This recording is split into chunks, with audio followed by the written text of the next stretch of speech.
Sans attendre un début de confirmation dans les sondages, Emmanuel Macron fait le pari en ces premiers jours de l'année que les Français sont de nouveau disposés à l'entendre. Pari risqué. Selon une étude d'OpinionWay pour LCI publiée mardi, pas plus de 40% des sondés ont trouvé le président convaincant lundi soir, lors de ses vœux français. Debout face à la caméra, énergique, optimiste et autoritaire, il a mis un terme au long silence qu'il s'était imposé depuis son allocution du 10 décembre. Au plus fort de la révolte des Gilets jaunes, soutenu par une large majorité de Français, il avait ce jour-là donné à voir un président accablé et presque repentant.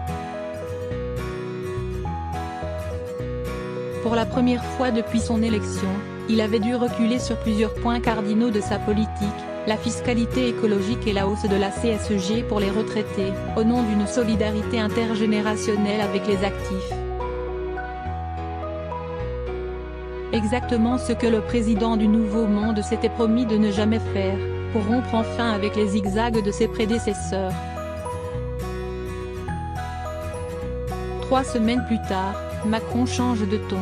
Prenant à témoin une majorité silencieuse qu'il suppose pressée d'en finir avec les désordres des dernières semaines, il a tenté lundi soir une contre-offensive. 5 fois colère. À travers ses vœux, il a voulu montrer qu'il était toujours en mesure de fixer le cap en inventant une réponse aux défis immenses du monde contemporain, climat, grande migration, terrorisme islamiste ou encore changement technologique. L'ancien banquier d'affaires a même précisé qu'il ne fallait pas compter sur le capitalisme ultralibéral et financier pour régler cette crise. Trop souvent guidé par le court terme et l'avidité, ce système va en effet vers sa fin, a-t-il prophétisé. Le chef de l'État n'a pas craint de faire l'éloge de la colère des Gilets jaunes. Cette colère, un mot prononcé 5 fois en 15 minutes, contre une mondialisation incompréhensible et un système administratif trop complexe démontre, selon lui, que le pays n'est pas résigné et qu'il veut bâtir son avenir en innovant sur le plan démocratique, social, politique, économique et environnemental. Comment ?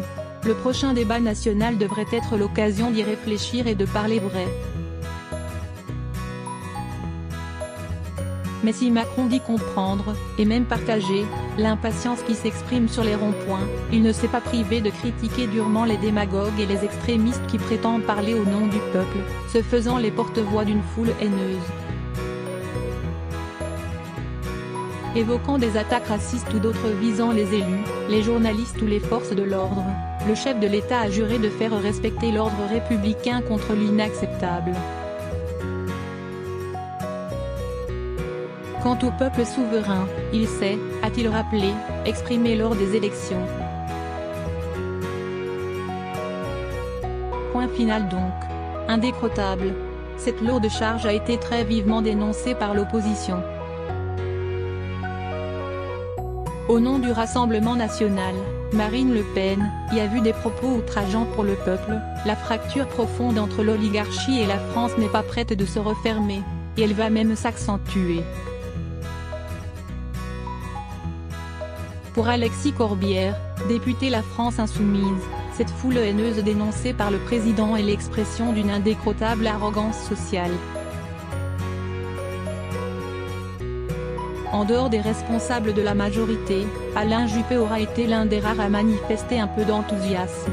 Excellente intervention du président de la République. Dans la forme comme sur le fond. Le cap est donné.